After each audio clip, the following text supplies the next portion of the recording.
Gavin, I noticed something. There were 2 Friday the 13th in this year, and they are 91 days apart, which is also 13 weeks. That's bonkers that you noticed that. I know. Were you looking for it? I'm really lonely. Just big into my calendars. So, what's your favourite calendar? Mine's Gregorian. Gregorian, I think. So, we're going to do a thing. Yes. In 13 weeks' time, you and I are going to fly to America. And on Friday the 13th, we're going to stay at Camp Crystal Lake for real. What?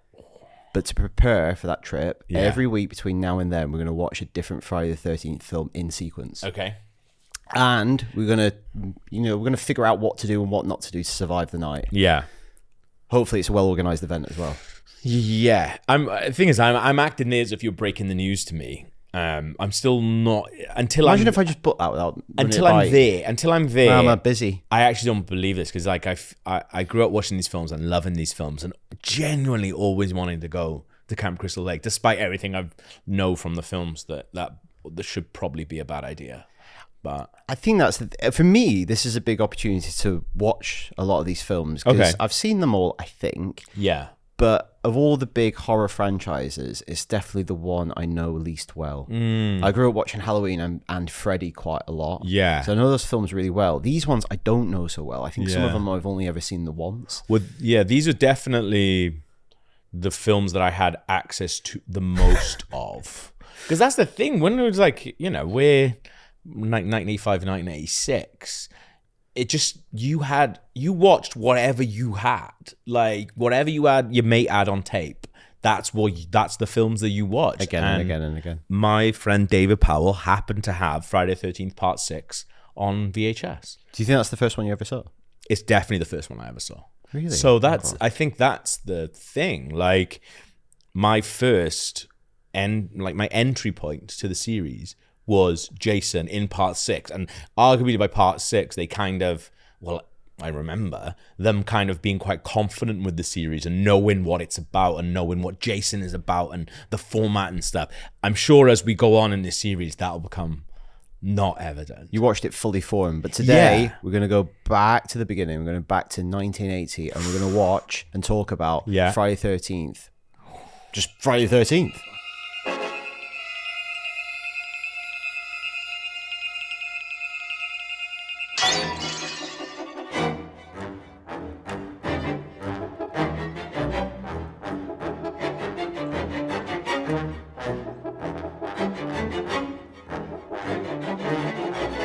So what happens in Friday the 13th? Give me a little plot summary. Very, very simple premise. Yeah. Which I think is the beauty of this series. A group of teenage camp counselors gather to reopen an abandoned summer camp with an unlucky and tragic past, but someone tries to stop them. Down, down, down. I wish I could have seen this without knowing. Yeah. I think, you know what I think ruined that for me? I think I probably know this through the beginning of Scream. Yeah. When they trick Casey, because she says the answer that I think most people would say. Voorhees, who is the killer in Friday the 13th? She says Jason Voorhees, but is his mum. So I think that probably ruined this. I probably saw Scream before I saw this film. I think so. And I guess that's what you're describing. It's very hard to go back to this film, maybe not knowing that, or going in expecting Jason. Scream and Scary Movie have actually got quite a lot to answer for, because I think Scary Movie... Like, Scream definitely spoiled Friday the 13th for me, and Scary Movie definitely spoiled the end of Usual Suspects for me.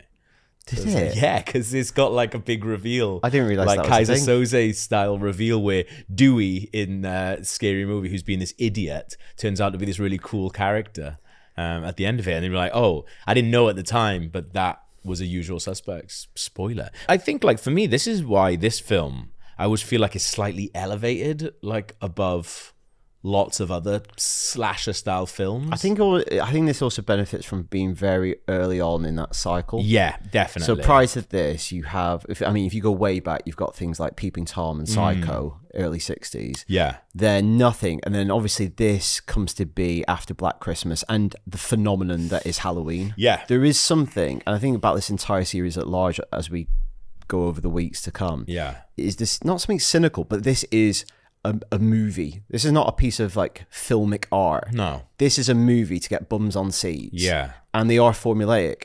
And I'm not saying that even in a disparaging way. No, absolutely not. No, and, there's nothing wrong with that. And that's, a lot of those elements it they works. revise. And then that's why the slasher boom happened. Yeah. Is pretty cheap to make, pretty quick to make, pretty quick to film, pretty quick to edit, and you'll get a decent return on your money. It's weird, isn't it? Because you go cheap to make, quick to make.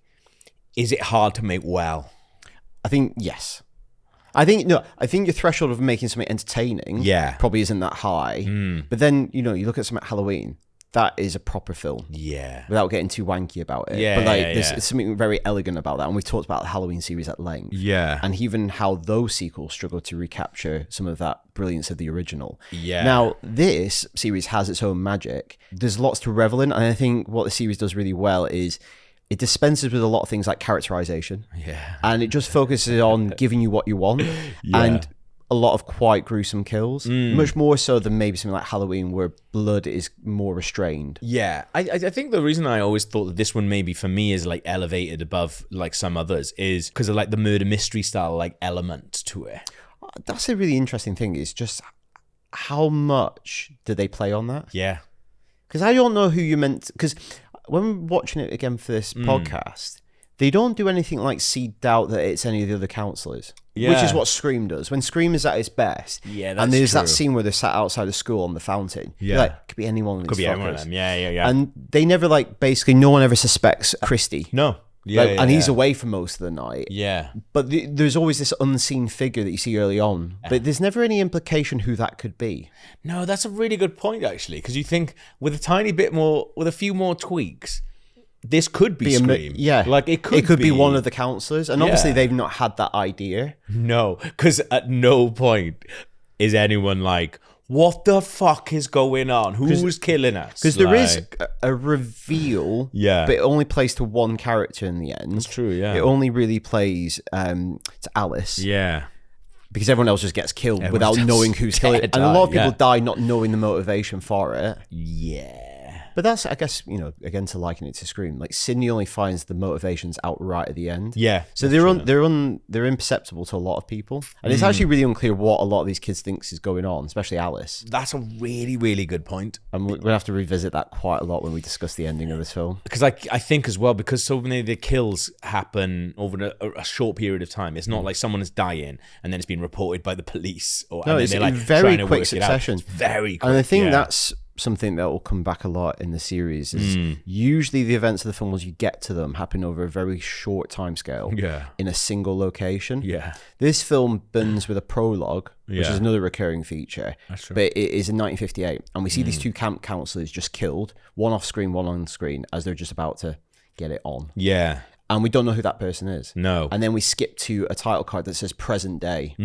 So it comes out in 1980, filmed in 1979, so it's kind of roughly around then. So right now, it's not confusing. But then in the final act, when we learn more about Pam's motivations, that's right. I think it comes confusing. But right now, you think this film is just going to take place on Friday the 13th.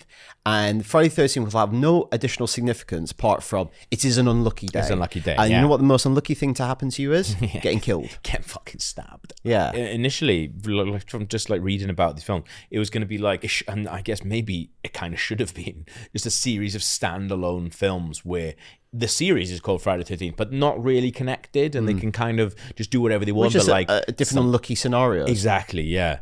But then for some reason that they don't end up going that way. But this one, takes place on Friday the 13th. Yes, we're pretty sure of that. Definitely. Okay, good. Should we talk about the killer? Yeah, we've alluded to her, Pam. Yeah, Pam Voorhees. I actually don't find out her name too much later. No, so this she's is just Mrs. Voorhees. I'm Mrs. Voorhees. She even introduced herself as Mrs. Voorhees as well. And I'm not really familiar with like Betsy Palmer, a kind of old star. Yeah, and she did this because she needed a new car.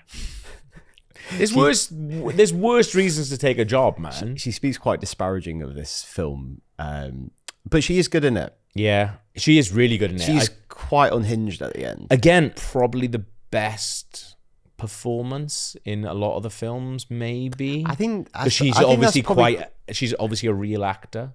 And probably given the most to do. Yeah. Like a lot of the kids, and I think this is a recurring thing, is they are heavily undersketched. Yeah. They're just there. They're just fodder for the most part, or they just want to get off with each other. Yeah. Some of them are racist. But there's very little for them to do. Yeah, that's true. Apart from cease to be. Yeah, you're just here to be murdered. Yeah. But Betsy Palmer is unhinged, and obviously we get the reveal really late on. Yeah. And we find out that she is Jason's mum. Yeah. And at this point in the film, Jason is just a kid who needed special attention. Yeah. And while she was working at the summer camp in 1957, Jason was under the supervision, apparently, of the other counselors who were children themselves or teenagers. Yeah. And through their negligence, he drowned. And over the years, this has spiraled in some kind of like murderous vendetta on anyone who works at the camp or anyone tries to reopen the camp. So 1958, she returns and kills 2 of the kids. Yes. Why just 2? Yeah, because I'm not. Were they the ones responsible for Jason the year before? That's what I was thinking. But then I also kind of think if that people knew that you were responsible for the death of a kid, are you getting that job again? Do you want to go back? But also, like, are they giving you the job again? Going, oh, do you know we should get in those 2 kids that killed that were responsible for that kid dying? And what's Pam been doing for you? Just mentally unraveling. Yeah. But then it feels like the camp, after maybe Jason's death and a double homicide in back-to-back years, they've shut down the camp. Yeah. And we find out that she's remained nearby and she worked for the Christie family, who's the lad who's trying to reopen it. She's nearby so she can keep an eye on it in case anyone tries to reopen it. And then she says she warned Steve not to reopen it. Yeah. And now that he's finally going through it, she's just seen red and just kills everyone. Yeah, like, is she killing people because she thinks it's like disrespectful for them to open it? I think she doesn't want what happened to Jason to befall someone else. Yeah. In her mind. Right, yeah. Because that then kind of like... Because the worst... it's torturous logic. It's like, I don't want anyone else to die, so I'll kill loads of you. Kill everyone, yeah. Because that's the thing that... I was a counselor, like in a camp. I went to a camp and I was a counselor in a kid's camp. What's the definition of the counselor? Yeah, you're not doing any counselling. No, you're just... I think they call it camp counselor, but essentially you're just wrangling kids to archery lessons and shit. Yeah, that's what I thought. Yeah. But counselling makes it sound like it's going like, giving them therapy. Yeah, no. No, we're just doing archery and getting off. But at the same time, we weren't left with the kids. Like, I think I was 17. But there were adults as well. There was teachers. I guess Chrissy is a bit more of an adult. Yeah. He seems a bit older than the rest. We were essentially just free labor, essentially, because I think like they took like 20 of us to look after a whole year of kids in a place called Llangrannog in West Wales, which is like an adventure camp. So 10 minutes before Wales? This is set in New Jersey, mate. And you could do all sorts. Oh, mate, Llangrannog was amazing. Like, my first access to dry ski slopes. Oh, thank God. Never had access to that again. But, yeah, so there was that. There was quad biking, horse riding. First time I ever rode a horse. First time I ever rode a quad. Like, was at this place, and it was just part You're having more fun than the kids. Hey, it was fucking brilliant. I was thinking, there's not many, if it was mental health, there's not many counsellors that you see on a quad bike. No, that's true, yeah. On dry ski slopes. It's like rocking How up. How are you feeling today? Right, kids? But we did have to, the teachers took us, but the teachers are obviously like dotted around. But we did have to look after groups of kids in like playing football and going on the quad bikes and shit like that. But you have to like properly interview for it. But at the same time, there was I don't think I was ever out of vision of an adult. I'm gonna have to ask you a necessary question, because you've got real world experience. Yeah. How much amongst the well, that's my fun. Amongst the counsellors, how much necking was there? How much getting off? Because we need to know. A lot. Was there? Yeah, quite a lot. And not only that, we actually got massively in trouble because on the last night, I don't know why we did this, because we were working, but on the last night where there was like a disco going on and all the kids were at a disco, we snuck off into the local village and got fucking steamboat drunk. So who watching the kids? Exactly. The adults. We came back steaming. I don't know in what world we're getting away with that, because all the adults are hanging around going, where the fuck are these kids? Did you get away with it? No, we got in loads of trouble. Like apps, because we turned up, we were drinking, we invented this drink called a BMW, which is Bailey's Malibu and whiskey. Well, you're not coming from that. Invented it. Like, just mixing it, cocktails. West Wales cocktail. You just watch Cocktail with Tom Cruise. Yeah. Like, I've got this. I can't drink Malibu because of that. basically, because like I was so sick. But like you're not getting away with that. But this is what I mean. What I'm saying is the temptation to be an asshole and fuck about is quite high. I am siding with Betsy. Yeah. And Pam. We deserve to get murdered, mate. So there's the thing is, when you see her and you see her in the final act, she's obviously had a psychotic break. Yeah. So obviously we can glean some of her motivations, that she went through this tragedy of her son dying. She blames other people. Like, my contention is, obviously we know Jason needed special attention. Yes. Is it not quite negligent of her as his mother not to provide suitable childcare for him and entrust him to teenagers? I wonder if part of this is lashing out seems understated for what she's doing, but is some of this actually directed at herself? Yeah. Because she really blames herself. Yeah. I think in any tragedy like that, you probably would find a way to be able... I definitely, if anything happened, I'd be able to find a way to blame myself. It's like most people, though. Like, even if you know that, a lot of people find it easy to blame other people than take responsibility or accountability. I feel like them the other way, whereas like anything that happens... People don't like admitting they're wrong, man. You don't want to say you're wrong on that. Yeah, no. Oh, yeah, no, actually, that's right, yeah. I feel like I go the other way, where I go out of my way to convince myself that I'm at fault for it. Yeah, right. Self-flagellation. Yeah, because... Like Paul Bettany in the Da Vinci Code. Yeah, you're right, actually, because maybe a part of her dealing with the fact that maybe she shouldn't have let him go off to this camp. Because I think she was working in the kitchen. Yeah. She would have known the kids weren't to be entrusted with Jason. True. He's out swimming or canoeing. I think that'd be the first thing I would do, is be like, can he possibly die? Right, no quad biking for Jason. Yeah. Like, Pam's like, how many BMWs have you had today? Yeah, no, exactly. It's not even lunchtime. Well, this is a strange thing as well, is you're right, because one of the things that we're going to be asking each other as we go through these films is the killer supernatural? Yeah. And it's only when I was rewatching this, because I think I've got to put this as a non-supernatural film. But there are those elements where she is almost talking as Jason and having a conversation with herself, but we're saying that is almost like... No, I think that is... trauma. I think that's a psychotic break. Yeah, okay, or some fine. kind of psychosis. Yeah. Because she's having this like inner monologue. Yeah. He's like haunting her in a traumatic sense. That's how I would interpret it, because there's nothing supernatural. Like, I think something that is, I think, pushing the realms of believability is just how strong she is. Yeah. For, a 60-year-old woman. Yeah. She throws bodies through windows. Yeah, that's true. But don't they say... I think you can kind of like get around that. We don't have kids, but don't they say that when if you're in like protective mode, You turn into the Incredible Hulk. yeah, you go fucking unbreakable. Well, adrenaline, but this is like years later. Yeah, that's true. But maybe she's so angry Yeah. and so traumatized that that's manifested itself in being able to throw a grown man through a fucking window. So, question: Yes. who's Jason's dad? Yeah, that's a good point. If you if you had to like, obviously, there's nothing in the film to let us know this. No. But it's one of those things like, was she ever married? Presumably, she was a single mom. Yeah. Did she have Jason quite young? I just wonder, like, trying to think in this small town. Yeah. Obviously, have a child like Jason. I wonder that's obviously quite a difficult thing. If to have him like as a single mum or out of wedlock, there's probably a lot that she's had to deal with. Could be the creepy truck driver.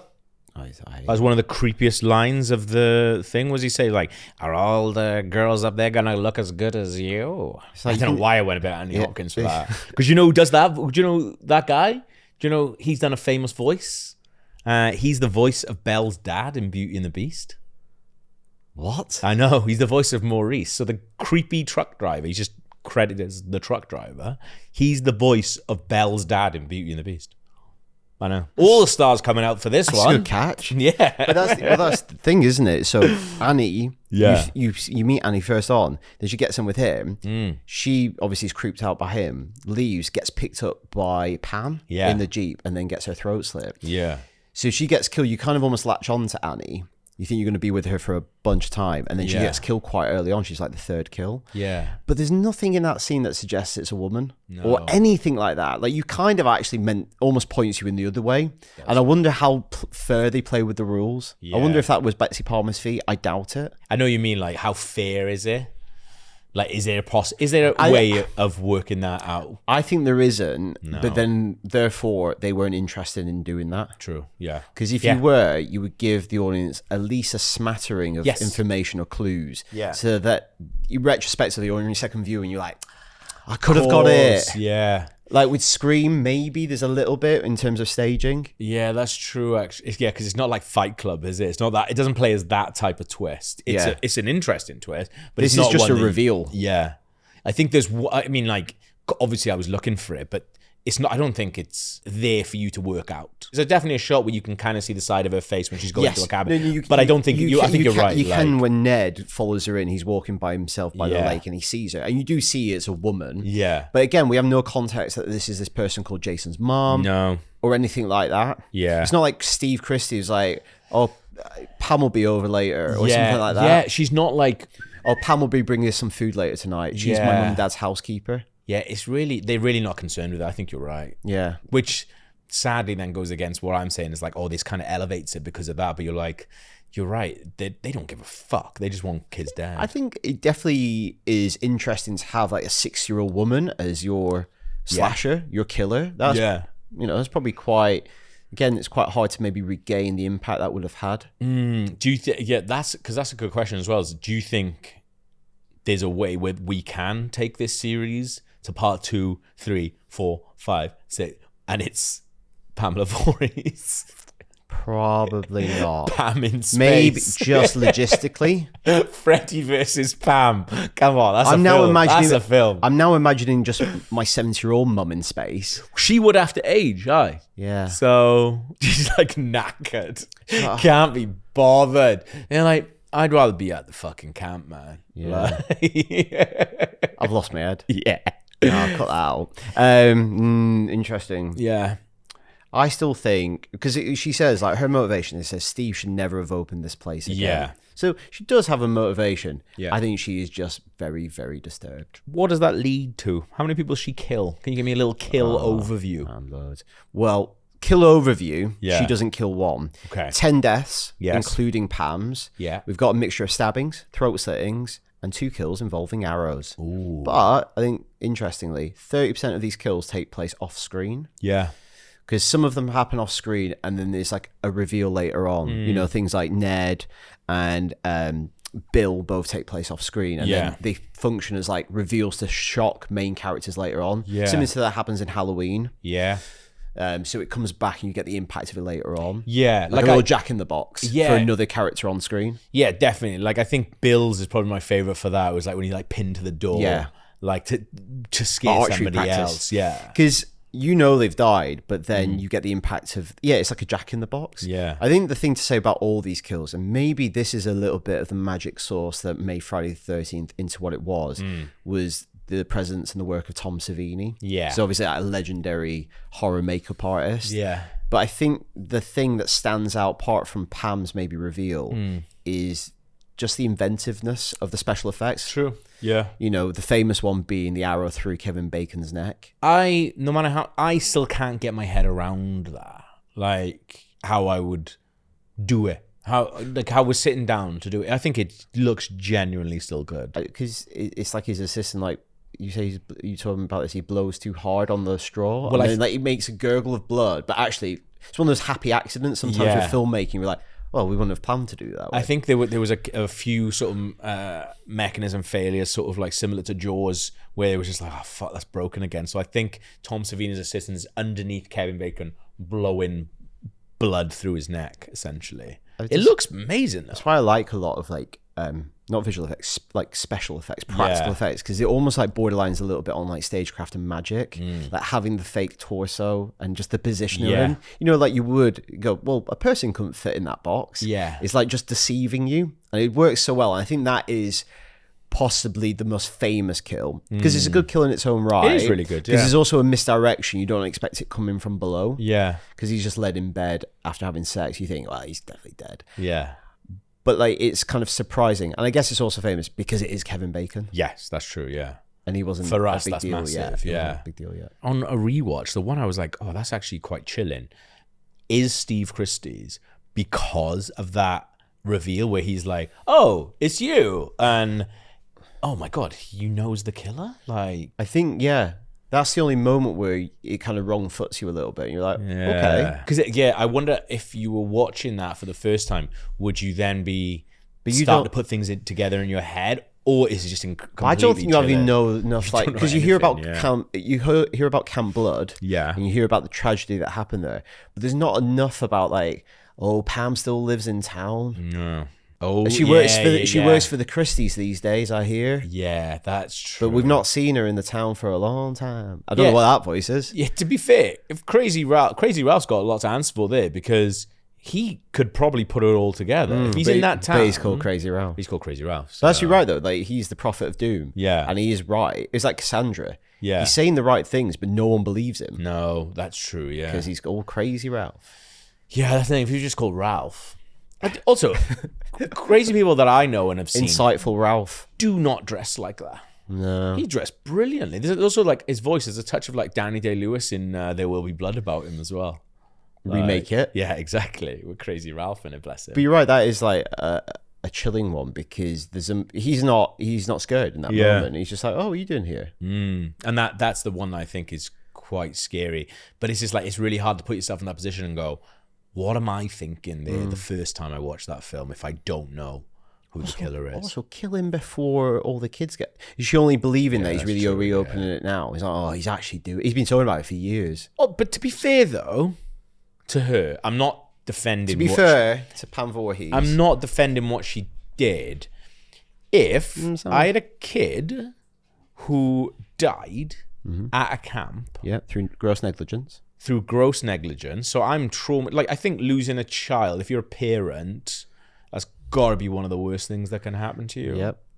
Losing them in an accident. And they or died something. on a dry slope Yeah, they died on a dry slope because the instructors stunk of Malibu. Yeah. I do think if I'm friends with the Christie, so I'm friends with Steve Christie, say I'm a bit older than him, so presumably I knew him as a kid. Is getting into a bit older than him. I would be fucking fuming that he's opening up that thing again. I feel like if a kid dies at a kid camp, that camp is then closed forever out of respect for the family. Yeah, but also like, just to take your point one step further. Yeah. Pam works for his family. Presumably they know the tragedy that befell her. Yeah. So it's like additionally insensitive. It's incredibly insensitive. Yeah.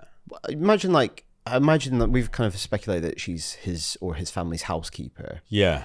And she stayed nearby the lake for whatever reason. She's attached to it. She wants to protect it, stop it from reopening. Imagine the first time at dinner table when he goes, I'm thinking of reopening the summer camp, actually. Oh, what? She's I've like, just started to feel better about do you know myself. do you know anything about me? Yeah. You little shit. Yeah. I feel like you got to sell it if you're the Christies and you realize That's probably good, like real estate. absolutely it's fucking massive. Yeah. It's on a lake. Oh, when we find out in the sequel, there's loads of holiday homes everywhere. Do they own? They don't own the lake. They just own the camp that's on I think the lake. a bit of Yeah, that yeah. lakefront. It is incredibly insensitive, I think.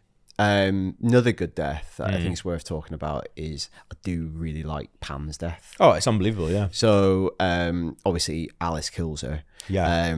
Decapitates her with a machete. It's just really satisfying to see a full decapitation. Yeah. Don't cut that out. But also, you know, when the hands go up, the big hairy hands. Yeah. Oh, but also, I feel like it takes some doing. Like fair play to Alice, like because I feel like it needs a lot decapitating doing. someone, no matter how sharp that knife is, That's a lot of muscle. there's a lot going on. A lot of there, muscle, isn't it? yeah. I've never decapitated anything. Good. But I don't think I would be able to just. Are you doing it with one swipe? Yeah. Maybe that's the thing. I don't know. I've never been in a battle either. But maybe like back then, like all those swords and stuff, they're so sharp that they can literally cut you in half. Yeah, I don't know how sharp things can get. Oh, I got some new knives and I was doing some chopping Oh, and no. I Oh, was no. just like did my finger on it to like get off some like herbs Off. and gone. I guess that's the point of them, isn't it? But still, like, I think that I always think I don't know how blunt my knives probably are. I reckon. I think you get used to them, but also it's probably Yeah. safer that way. Yeah, that's true. Actually, Mine are like Fisher Price knives. Try them on a can of Coke. yeah, that's the what advert. I mean. Yeah, No resistance. yeah. It's like a lightsaber. No one's knives need to be unless you're chopping Unless you're all cutting women's off, head off. Yes, Yeah. exactly. Because that's when you should. That's when you should. I actually did say 10 deaths. There is actually 11, and one of them is real, and It's one of them is unbelievable. Snake. That I think like How were they allowed to do that, even in 1980 or 1979? I feel like that is you get in trouble quite for it. shocking. I don't know, some people aren't fans of Snake, it doesn't matter. Like, that is... Was it a snake that was just on set and they were like, "Fuck it, we'll kill it"? So I read, or maybe it's in the Crystal Lake Memories documentary. Yeah. They were saying that there was a snake wrangler. It was his snake, and he's crying off set. So did he not know that was going to happen? He's literally brought his snake. Like, he might not be his pet. He might be like one of his, like, I don't know, like band of snake actors. But he's brought him to set. It's like, well, did you not? That's on you to read the script. Yeah, a few things there. I said he could act dead. Yeah. And then they just chop him in half. Few things there. You're not allowed to do it anyway. I think it's illegal to kill stuff on camera, isn't it? Like, I think you know what's a weird law? I don't know if it applies you to get film, fined. but like in TV, Yeah. it's whether this was a rule. I don't know if it still is anymore. Is whether it has is a vertebrate or not. So if it has a backbone, it's animal safety or animal like welfare. Yeah. And it's why they can do things like I'm a celebrity, get me out here. Oh, and eat the you can, fucking worm and shit. Yeah, and you can just be in Okay. a box full of like insects. Yeah, 'cause- insects are almost like it's not. You're on board for that. The thing is, I eat meat and stuff like that, so I can't really moan about it. But I'm also not going out just fucking hacking up snakes either. But I do think if you are a snake It's wrangler, intentionally causing like cruelty and pain. if they haven't told him, that's bonkers. If they have told him and he's crying, that's also bonkers. Just say no. Because I don't think they need to do it in the slightest. no. Also, Cutaway does the There's no point someone go, I know he's not yet mega famous. That's Tom Savini. yeah. Do you want to get Tom to have a go? Because we're not doing Betsy Palmer's decapitation Yeah. for real. For me, that really honks of the director wanting to one up Tom, being Yeah. like, "Oh yeah, little arrow through the neck, is it? Guess what we're doing next? We're going to cut up a real snake." Does that look real? Yeah, because it is real. Yeah, that's why. It will look real, Tom. Um, Can you do that with your fucking rubber? No, you can't. Betsy doesn't have hairy hands, does she, Tom? Idiot. That's why I like it. It would be. I don't think it's funny that any snakes die, but it would be very funny to me that they didn't tell the snake wrangler, and everyone else knew except for him. He's there at craft services. He's just like having all the mini sandwiches. Can I see the rushes? Yeah. But he's turned up on the day like, "Oh, this is my favorite snake. This is Jim, my snake." Yeah. Anyway, he's in the scene later on. So yeah. Anyway, I'm just gonna pop down there. I'll be on the side if you need me or anything. And then someone starts hacking. He's, "Oh, you've just killed My snake. one of my snakes." Percy. How much is that? That's Moving on. what we're going to be doing. Is we're going to be trying to learn things from these victims, right? Yes. Is it anything that we can learn like not to do? I think that's the thing. We've got to just observe them Yeah. and like work out some principles. So I mean, like what? So like, and we want to take these. These are what not to do. learnings- Yeah, we want to take these principles when we're actually at Camp Crystal Lake. So I mean, like first off, then straight off the bat, don't kill any snakes. Actually, that's a really good one Yeah. because we actually don't know whether Pam is an animal lover. Yeah. Yeah, I just don't. You know what? I think that's implicit. It We better shouldn't be. have to be said that. Yeah, although to be fair, if at the end of our video we don't have that no animal spiel, They know that we did. you know that we fucked up somewhere. It's on Patreon. Yeah. Because That's an I important guess what we're trying to do here is kind of, to refer to it again, it's kind of what Randy does in that famous scene of Scream. Yeah. Where from watching hundreds and hundreds of slasher movies, he's extrapolated these principles. Yeah. And we're not saying doing any one of these things guarantees our safety, but it's better to do it than not. Yeah. And I think a good one for this film, and a lot of these films, is don't have sex. Yeah. That's the famous one Yeah. for slasher films. Like some people think they're like morality fables. So if you have sex, and that's what happens to the Yeah. two kids at the beginning of this film in 1958, they get murdered. Now, the counterpoint is there's lots of people in this film that don't have sex during the course of the film and still die. Yeah. But what we can say is two of them do have sex and they both And they definitely both die. die. Yeah. Now, because you and I are going to be away Yeah. from home, like two soldiers missing home. Yeah. I don't know whether we want to rule that out. Just because of, it's an exciting realm of possibility for us. Yeah, but we're only going to fucking New Jersey for a couple of days. It's not like we're in the mountains like Brokeback Mountain, or we're like away in prison or anything like that. I think I'd be able to stave off the old horn.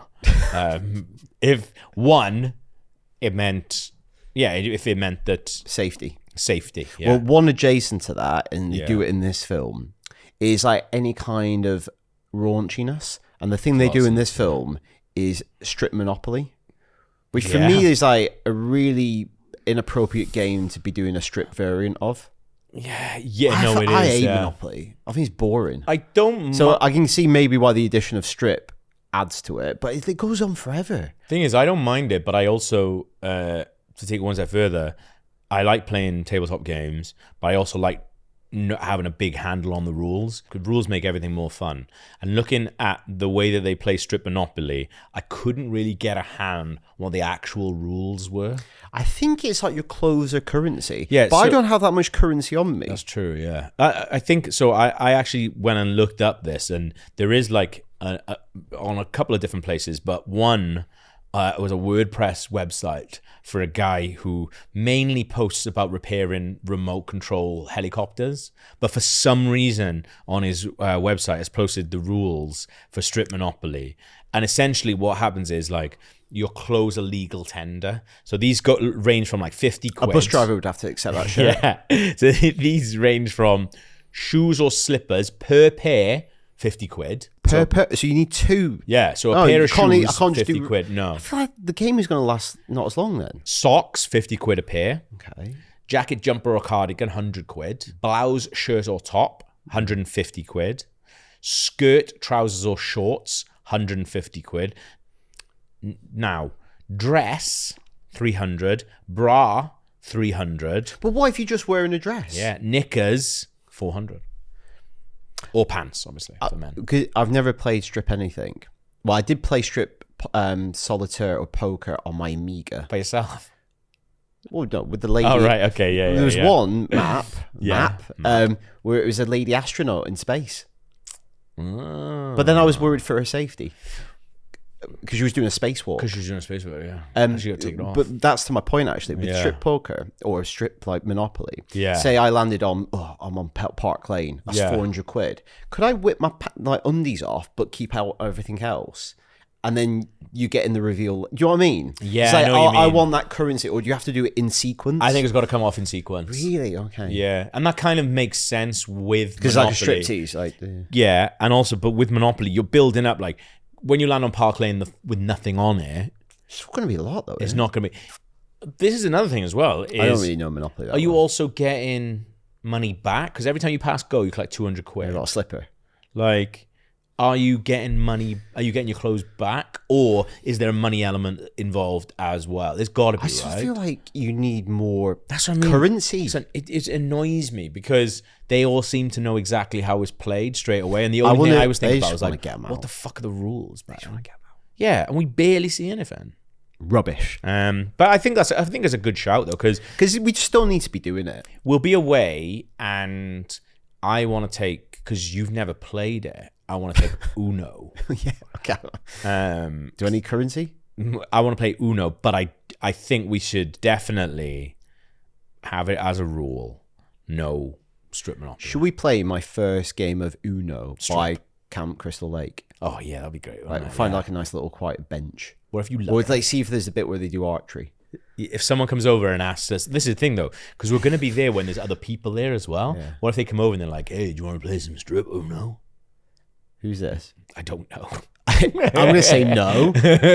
Or because also I've never played it before. Like hard cut to me, just like Billy Bollocks.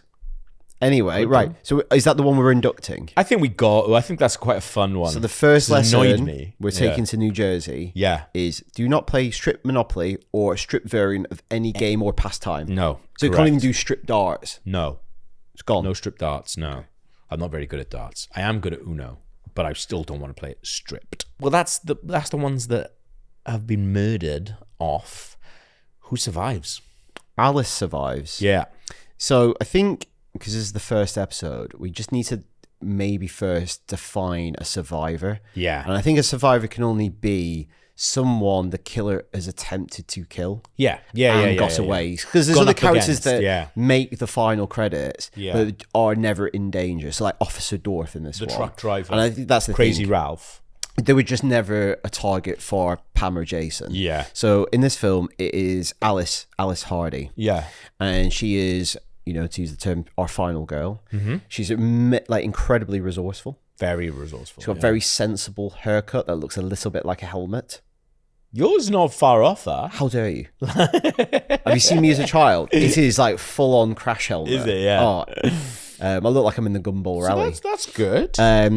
But I think so. Once it dawns on her that she's in danger, even though obviously she's incredibly terrified, she immediately kicks into being incredibly resourceful. Yeah. She puts distance between her and Pam. She cottons on what's going on quite quickly, even though she might not have all the information. Correct. And she barricades herself really, really well, maybe too well.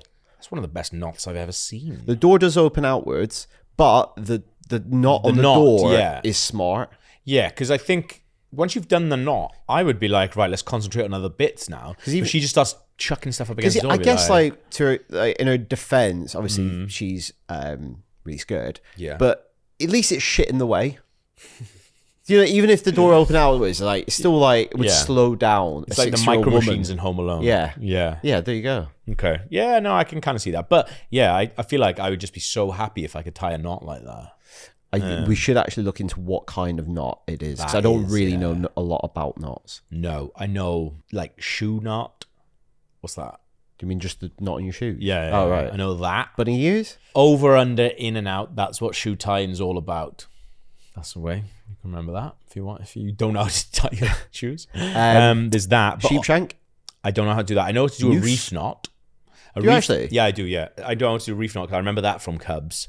And that is one I think is good underwater. Because it doesn't. It's a wet knot. It's a wet knot. I think it's one that you would use to tie a boat to something. To reef on a jetty. I think or a pier. so, yeah. Okay. Or that's a sheep shank, I'm not sure. So but I can definitely do a reef knot. So if you find a boat and we need to keep it viable as an escape route, you're the guy with the knot that can secure it for us. I can do one. But that's the cool thing about a reef knot is the way that it moves as well, so you can like properly tighten it. It's very cool. Like I am going to bring in some rope. I think we at some point. Maybe not. Let's find out what that knot is. Okay. And see if we can actually barricade ourselves in. Because also, like, she's not goody two shoes. No. You know, like Laurie is in Halloween. She's very innocent, and her mates take the piss out of her. Yeah. There definitely is some like indication, like her and Steve have like got a thing going on because she's like been drawing him and stuff. Yeah. There's definitely like sexual tension. So it's not like she's presented as incredibly virginal or anything like that. Yeah. No, that's true. But like, yeah. So if we're like trying to take actual lessons from these survivors, then knots is pretty good. I've put on like, be absolutely okay with decapitating someone. Despite being quite hysterical, old women, even if they're an old woman, even if they're all an old woman. Yeah, like be good at knots. Be okay with decapitating someone. This is a question for you. How good are you at rowing? I mean, I don't really have a big because it takes a wealth of experience, really. Because I can kayak, because that's pretty easy. Canoe's the single. Canoe's a single. Kayaking is what she goes out on. Yeah. Right, okay. So kayaking. So kayaking, we have to work as a team. Yeah. Because you have to be one side, or we're going back and forth. Because otherwise, if we get it wrong, we just. Yeah, because like kayaking, you've got to be moving at the same. If you're in a double, you've got to be moving at the same speed as the person in front of you. Whereas I think if you're rowing, are we going on the same side? Or are we going on a separate? If there's just two of us are on the same side, we're going to go in a circle. This is the thing. It takes me a while. I've done this before. I've done kayaking. I've done a little bit of like rowboating. But it takes me a good while to get my head around what we're doing. She jumps in. She knows it straight away. I wonder how long she's known Steve for. Yeah, I'm not sure. Maybe like she's involved in reopening the camp with him. It's like, yeah, she seems to have quite a lot of the good jobs. Like he's not working her like he's working the rest. She's putting up she's putting up the sewerage or like drainage. Get Steve to do it. I'd be so bad at some of those jobs, man. Yeah. I think I'd be so bad at some of those jobs. I actually think Steve Christie would stab me. But I think it's two different. That's two different roles. Like child minding, and going out like playing like volleyball with kids, sorting out the sewerage in a camp. That's two different skill sets. Why are we trusting these kids with that? He's saving on labor. He definitely is, man. But also, he's like really negligent because he just like leaves them for most of the night. Yeah. And he just goes down to the diner. He's just chilling at that diner for ages. That looks good. And it's a real diner. Yeah, we actually looked this up because we found the menu online. Yeah. But we also found out that on Friday the 13th, they do a special menu. It's quite disrespectful to a dead child. But it's like Jason's sausage sandwich. Yeah. It's a sausage sandwich. It's a sausage sandwich, yeah. I don't know if they're big on that in America. Yeah, I don't think. Yeah, because we said like a Christie sandwich. Yeah, because he's down there eating it. Yeah. I think that there's like Pam's goulash or something like that. Like pancakes. There you go, something like that. Okay, so what lesson are we taking? I think it's got to be good at knots. I think so. If nothing else, I want to see you tie some knots. Yeah, I mean, that also, I guess that is something that is less. It's actually quite practical just to know. It is, yeah. So how many are we learning to tie? Well, I know 2 at the minute. Shoes don't count. Why? I do that every single day. Not like and I do a damn good job of it. No, but it's not like, are we using that in the field? Well, yeah, to tie your shoes. Okay. Well, let's do 3 at least. Each. No, between us. Yeah. So shoes, reef, which I can teach you, and one. And let's find out what the knot she's doing, and we'll do that. It's a Langford double. Okay, yeah. Let's find out the knot she's doing, and we'll do that. Okay. For sure. Okay, that's good. That's really good. Anything else you want to say about Friday the 13th? Gets a bit confusing at the end. It does, yeah.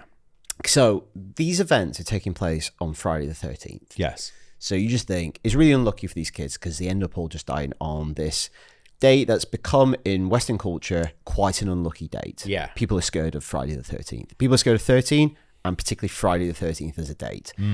Now, Pam at the end reveals that it also happens to be Jason's birthday. Yeah. Now, it's unclear whether that's just TMI. Yeah. Like just an incidental bit of information she chucks out. Yep. Because remember, her evident motivation is just because the kids are reopening it. Yeah. And that just happens to fall at the same time as Jason's birthday. Yeah. Or is the implication that it's Jason's birthday and that's triggering her? Also, when did Jason die? Yeah. Is this just confusing because we're not sure whether the flashback in 1958 is also at the same time? Yeah. Because it just says 1958. Yeah. It's not direct, but is there almost a slight tenuous implication that Jason might have also died on his birthday? On his birthday, yeah. Like Shakespeare? Yeah. Sad. It's just sad. But it almost is an extra bit of information that makes the concept of the film maybe muddier. It does, yeah. That it doesn't necessarily need. No. Because then it's unclear whether or not, like, not for want of a better word, it is like the killing activated on Friday the 13th because it's Friday the 13th or because the kids are reopening or both. And that it happens to be his birthday. Yeah, it gets all over the place, Because doesn't it? she kill the kids in 1958? Is that also a Friday the 13th? Yeah. Is it basically just a series of unfortunate events that happen on Friday the 13th? Yeah. As we go on, I think this is a good thing to keep an eye on, is whether or not it's Friday the 13th. It's Friday the 13th. Because it's almost like if Jason was born on Friday the 13th, you could also take it as like he's just the embodiment of bad luck. Yes. Yeah. And like murderous bad luck. And that also befell him. He died in tragic ways.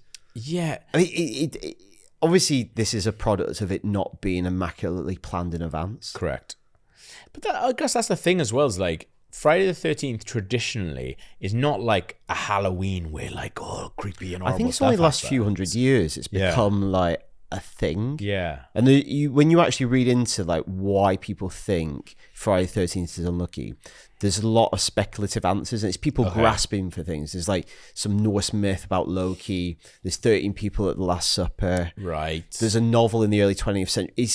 There's not like the one definitive thing that you can point to. Yeah. There's not like a festival. Right. So it's almost like we've invented it for ourselves. The series then doesn't become, awful things happen on Friday the 13th. But sometimes they do. But then also it's like, is Jason just the agent of... Yeah. And he's connected to Friday the 13th. It's weird to know how important Friday the 13th is. Yeah. And obviously we know that it's just Sean Cunningham thought it was a great title. Yeah. And it is a great title. It's like Halloween. It's a great title. Yeah. And then you figure out and reverse engineer what the film is. What it's about. And then obviously the sequels are made by a succession of different people. Sometimes there's overlapping people. So it becomes all quite muddy, especially if you're turning them around quickly. Yeah. You maybe haven't got enough time to sanity check things. Yeah, because we were looking at the announcement article, Just get it out there. advertisement, and they were just like Friday the 13th, and you're like, what's it about? Don't know. It's going to be good. It's a good title though. I'll tell you what, it's great. It's great title treatment. Yeah, look, that's amazing. But yeah, I think that's let's always, like, in the beginning of every episode, just have a little check where we are calendar wise. Yes, true. I think that's really good. Let's talk about the ending. Again, confusing. It is confusing. Maybe more confusing knowing what comes. Yeah, because it plays like a dream. Yeah, it feels like a dream. The music, the like sort of Twin look Peaksy. of it, it's like. But then also, it really feels to me like the morning after, like when you're a bit hungover. Yeah, it really and she's just plays had like that. a really traumatic night. So the case for it not being real, the way the film presents it, the fact that she is unharmed, because you feel like if Jason's coming out and grabbing her, he's attacking her, and the police say we didn't find no boy. Again, I don't know what that voice is. I'm sorry. Those three things point that it's like a dream or a hallucination brought on by trauma. Now, counter to that is it's unclear how much Alice knows about Jason. So if she's dreamt that, how much does she really know to visualize that? Visualize him, like, because she's learned. All she knows is what she's learned from Mrs. Voorhees. Yeah, and like, it wasn't like. Does she know what he looks like? Nah, like Mrs. Voorhees wasn't like. You know what his physical appearance is. Yeah, but that's the thing is the idea then that he is supernatural? He's a monster essentially living in Camp Crystal Lake. And I think what we're doing is because we know he becomes the lead in this series, we're scrutinizing this sequence, which is actually just to give people one last fright. Absolutely. And you just walk away, like at the end of a roller coaster when there's one extra sharp turn. Yeah. You go, I think it's over. Oh no, there's this bit. Yeah. It's just that. And then when we come back in a week's time, they obviously go, we need to make more of these. Well, we've got this bit, and they're not too bothered about the continuity of it. I actually misremembered the ending for this. I misremembered it as being like a freeze frame ending with Jason coming out of the thing. That's how I remember it. And that doesn't happen. It then goes to the hospital where we didn't find no boy. And then it also goes back to the lake then. And then I was like, oh, he jumps out again here. No, he doesn't. And it's just this suggestion that maybe Jason exists, or maybe he haunts the lake, or there's just bad energy there. Maybe that's what that second shot sort of signifies. Or it's actually fine. Because it is like, no, Jason isn't alive. That's bonkers. Well, it's almost a bit like the final shot of Halloween where Myers disappears, and then you just get these like yawning empty shots of different places where he's been. Yeah. And it's like, well, the evil is gone. The evil is everywhere. Yeah. And it's like, well, Pam's dead. Jason might not exist, but there's something about this lake that's off. Yeah, it's interesting for us to keep an eye on as well, is like how much as we go through it, that ending, that sort of end scare really does a number on the next filmmakers, because then they have to like fucking sort that out. That and also just the necessity of having that moment. Yeah. And I think because these are made almost like every year for 10 years or so, just what elements are repeated. Yeah. Like what tropes, but also what patterns. Just like a group of people, single location. Yeah. Oh, we need this one extra scare. They really repeat it like a recipe. Yeah, and I think that that would be like the really fun thing about going to see them, because if you became a fan, you'd then be like, oh, what's going to be the opening scare? What's going to be the weird little what's the what's going to be the weird little fake out scare at the Yeah. end? You'd be looking forward to seeing like what the filmmakers do with those. I think we're thinking about I think this is going to happen a lot. We're thinking about those way more than the people who are actually making those were thinking about it at the time. Massively. Sadly. I think that happens with quite a lot of stuff. When you do a podcast like this, or when you do any kind of sort of like textual analysis of anything, is you're like, am I thinking about this way more than the person who actually stuck it out there? But that's the fun thing to do, so it's fine. Especially with stuff like this. Yeah, absolutely. But next time we're going to do Marcel Proust. Yeah. After watching the film and recording this podcast, do you think you would have survived the events of Friday the 13th Part 1? No, because I either would have been murdered by my boss who's asking me to do odd jobs and I just wouldn't have bothered with them. Or, as I said, I've been in the position where I was looking after children and I skipped out, went to the pub. Oh, that's 7 BMWs. And drank a load of BMWs. I would say don't drink that drink. It doesn't taste nice. And definitely don't look after kids after you've had 8 of them. Well, you're in luck because in 13 weeks' time, we're going to go to New Jersey. We're going to go to Camp Crystal Lake, stay the night. And to prepare, next week, we're going to come back and we're going to watch Friday the 13th Part 2 and meet fully grown Jason. The boy, is he dead too? Ma'am, we didn't find any boy.